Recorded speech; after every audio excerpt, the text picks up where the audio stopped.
How important is oil and the price of oil to this administration, Julian?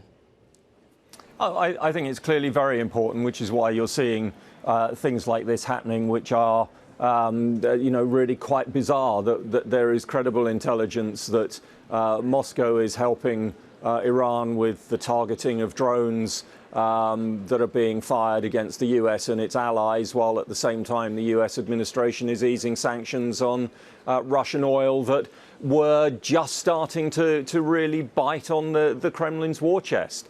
A crazy situation. And then in the meantime, as Anne-Marie said, this constant talk of escorting tankers through the Strait of Hormuz that really shows no sign of happening, and no real plan to reopen Hormuz in any way to free up this oil.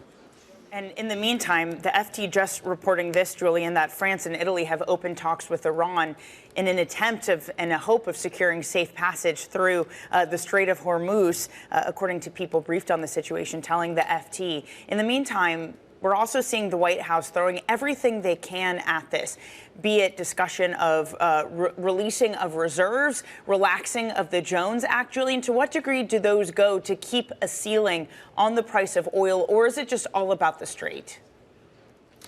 I think in the long term, it's all about the Strait. I mean, the thing with releasing stockpiles, yeah, that's great. That's putting additional oil onto the market. But you can't keep doing that forever. There's a finite amount of oil in stockpiles around the world. It can buy time, and it can keep the price of oil around that $100 a barrel mark for a couple of weeks maybe, but unless you start getting the flow of oil out of the Gulf, out of the Persian Gulf, no amount of releasing the strategic stockpiles is going to help that. And the Jones Act, repealing or waiving the Jones Act, isn't going to make a big difference to the rest of the world.